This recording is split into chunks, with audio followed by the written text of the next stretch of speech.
Salut tout le monde. Je vous propose maintenant la préparation de l'acide phosphorique en chimie sous forme d'un exercice résolu. Bon, tout d'abord, je vous donne un rappel sur l'acide phosphorique. Donc, à la température ambiante, l'acide phosphorique est un solide cristallin, c'est-à-dire solide, de densité 1,83, qui fond à 42,4 degrés Celsius, c'est-à-dire se transforme de l'état solide à l'état liquide à une température environ de 42,4 degrés Celsius. L'acide phosphorique est largement utilisé dans l'industrie alimentaire, notamment comme additif alimentaire pour réguler l'acidité des produits, tels que les sodas et les produits de boulangerie. Elle est employée à plus de 90% pour la fabrication des engrais minéraux. Et la préparation de l'acide phosphorique de formule H3PO4 peut être complexe et implique généralement du procédé industriel. Bien. Donc, l'énoncé de cet exercice, l'acide phosphorique est généralement obtenu selon la voie humide, de sur la présence de l'eau, dans un réacteur digesteur du phosphate naturel, qui est le fluorophosphate de calcium principalement, par l'attaque de l'acide sulfurique concentré à 90 degrés Celsius, suivant l'équation suivante. Donc, on a ici l'équation de la réaction. On a ici le fluorophosphate de calcium avec l'acide sulfurique en présence de l'eau et nous donne de l'acide phosphorique, voilà, H3PO4, du sulfate de calcium avec une présence de l'eau et de l'acide fluorhydrique, HF. Bien. Et on a ici des lettres A, B, C, D, E, F. Ce sont des coefficients psychométriques pour que l'équation respecte les lois de la réaction chimique. On obtient deux phases principales d'après cette réaction. Il y a une phase liquide, c'est-à-dire sous forme de solution d'acide phosphorique et d'acide fluorhydrique. Voilà, on a ici la phase liquide. Les deux phases, voilà, H3PO4 liquide et HF liquide. Et une seule phase solide, c'est le sulfate de calcium, CaCOSO4.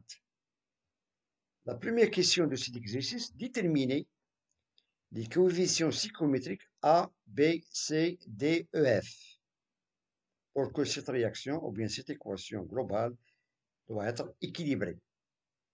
Deuxièmement, cependant, pour obtenir de l'acide phosphorique, à partir de l'acide phosphorique concentré, généralement vendu sous forme de solution à environ 90%. On dispose d'une solution d'acide phosphorique concentré de formule H3PO4 à 90% en masse. Ça, c'est la concentration en masse. La seule question, c'est de calculer la quantité de cet acide pur qu'on obtient en utilisant 500 grammes de cette solution. Bien. On a, d'après cet exercice, on a deux questions. La première, de trouver ces coefficients A, B, C, D, E, F. Et deuxièmement, de calculer la quantité de cet acide pur qu'on obtient en utilisant 500 grammes de cette solution. Bien. On passe maintenant à la première question. On va essayer de déterminer les coefficients A, B, C, D, E, F. Voilà. Donc, tout d'abord, un peu de réflexion, bien sûr. Tout d'abord, on doit déterminer les éléments chimiques dans les deux membres. Donc, voilà. On a ici, on a les éléments chimiques dans cette réaction chimique. On a le calcium, voilà, de symbole Ca, le phosphore P, l'oxygène O, le fluor F, l'hydrogène H et bien sûr le soufre S. Dans les réactifs, voilà, ce sont les réactifs et dans les produits. Donc, dans les réactifs, on va compter combien on a d'atomes de calcium et dans les produits. Dans les réactifs, on a ici ACA10, c'est-à-dire on a 10 A. Voilà, 10 A atomes de calcium, pardon. Et dans les produits formés, on a un seul E fois 1, ça fait E. Bien. Passons maintenant au phosphore. Phosphore, on a ici, entre parenthèses, on a 6 fois 1, A, c'est-à-dire 6A. Voilà, on a 6A. Et dans les produits, on a un D. Un seul P fois D, ça fait D. Et pour l'atome, ou bien les atomes d'oxygène, dans les réactifs, on a ici O4 fois 6, ça fait 24A. Voilà, 24A, 24A, plus 4B, voilà, B fois 4, voilà, plus 1 fois C, plus C. Ça, ce sont le nombre des atomes d'oxygène dans les réactifs. Et dans les produits, on a 4D, voilà, 4D, et 4E, voilà, 4E plus 2E, ça fait 6E. Bien. Passons maintenant aux atomes de fluor. On a ici 2 fois A, voilà. Et dans les produits formés, on a un seul F, voilà. On a 2A et F dans les produits formés. Pour les atomes d'hydrogène, voilà, vous avez ici 2 fois B plus 2C, voilà. 2B plus 2C. Pour les atomes dans les produits formés, on a 3D, voilà, plus 2 fois 2, ça fait 4E, voilà, plus un seul F. C'est-à-dire, dans les produits, dans les réactifs, on a 2B plus 2C, et dans les produits, on a 3D plus 4E plus F. Il nous reste maintenant les atomes du soufre. Les atomes de soufre dans les réactifs, on a 1 fois B. Et dans les produits formés, on a 1E. Voilà. Tout simplement, on a B et E. Bien. On a maintenant déterminé, on a placé les atomes, le nombre des atomes ou bien des éléments chimiques qui se trouvent dans les deux membres. Ensuite, maintenant, on va passer pour calculer ou bien pour déterminer ces coefficients psychométriques A, B, C, D, E, F. Bien. On va déterminer maintenant ces inconnus, ces coefficients. Donc, on a ici 6 coefficients qui sont inconnus et on a formé maintenant ces équations. Dans les lois, on doit respecter toujours les lois de la réaction chimique. Il faut, pour avoir un équilibre d'une équation chimique, il faut que ces éléments chimiques doivent être en genre et en nombre les mêmes dans les réactifs et dans les produits. Donc, pour déterminer ces inconnus, on va supposer un nombre AA. Et on va supposer dans ce cas que A est égal à 1. Donc, lorsqu'on suppose A est égal à 1, on doit respecter les autres coefficients. Donc, on peut donner par exemple A est égal à 2, n'importe quel chiffre, mais on doit le respecter. Donc, si on a A est égal à 1, on aura dans ce cas A 1 fois 10, ça fait 10. Cela veut dire que 10 est égal à E. Donc, on aura E est égal à 10. Bien. Et si on passe maintenant à la deuxième ligne, on a A est égal à 1. 1 fois 6, ça fait 6, qui est égal à D. Voilà, qui est égal à D. De même, on peut passer maintenant à la quatrième ligne, qui est facile. On a A est égal à 1, fois 2, ça fait 2. Cela veut dire que F est égal à 2. Donc, on a trouvé maintenant, on a supposé que A est égal à 1, E est égal à 10, D est égal à 6, F est égal à 1. Et il nous reste, bien sûr, B. Voilà. On peut trouver ici, dans ce cas, que B est égal à 10. Pourquoi? Parce qu'on a B est égal à E. Étant donné que E est égal à 10, donc B automatiquement est égal à 10. Donc, il nous reste maintenant, on a déjà 6 inconnus. On a déterminé ici 5 inconnus. Il nous reste tout simplement une seule inconnue. C'est tout simplement, c'est la lettre, bien sûr, c'est la lettre C, je pense. A, voilà, A, B, C, voilà, tout simplement. C, c'est l'inconnu. C'est ça. Donc, pour déterminer C, on fait appel, bien sûr, à sa troisième ligne, c'est-à-dire, on va supposer, on va remplacer tous ces inconnus avec leurs résultats et on a ici l'équation, la ligne, voilà, 1 Cela veut dire que on a ici 24 fois 1, ça fait 24, plus 4 fois b, étant donné que b est égal à 10, et 4 fois 10, ça fait 40. Et on a c, c'est la seule inconnue, qui est égale. La deuxième ligne, on a d est égal à 6, c'est-à-dire 4 fois 6, ça fait 24. 6 fois 10, ça fait 60. Et on trouve que dans ce cas, que, voilà, on a ici 64 plus c est égal à 84. D'où on a c est égal à 20. Donc, on a trouvé maintenant ces coefficients. On a a est égal à 1, b est égal à 10, c est égal à 20, d est égal à 6, e est égal à 10 et f est égal à 2. Et si vous voulez, on peut vérifier ces résultats dans l'équation 2.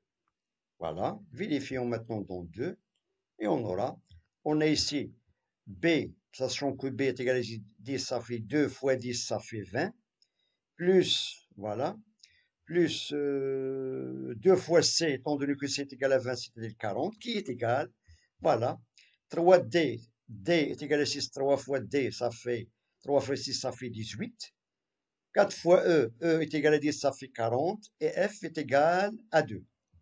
Voilà, on a ici 20 plus 40 est égal à 60. On a ici 18 plus 2, ça fait 20 plus 40, ça fait 60. Donc, l'équation est vérifiée. Tout simplement. Et on a trouvé que ce résultat est vrai. Donc, on a déterminé maintenant les coefficients de cette équation chimique A, B, C, D, E, F. On va placer ces coefficients dans l'équation et on aura simplement, on a ici 1, CA, 1, voilà, 1, 10, 20, 6, 10 et 2. On va vérifier maintenant. Donc, combien on a d'atomes de calcium dans le premier membre? On a 10 fois 1, ça fait 10. Et dans le deuxième, on a 10 fois 1. Pour les atomes de phosphore, on a un seul atome de phosphore. 1 fois 6. Ça fait 6 atomes de phosphore. De même, dans le deuxième membre, 6 fois 1, ça fait 6. Pour les atomes d'oxygène, on a 4 fois 6, ça fait 24.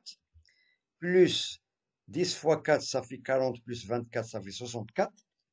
Plus 20, ça fait 84. De même ici, dans le deuxième membre, on a 6 fois 4, ça fait 24. Et on a ici combien d'atomes d'oxygène? On a ici 2. Plus 4, ça fait 6. Fois 10, ça fait 60. Donc 60 plus 24, ça fait 84. Donc c'est égal.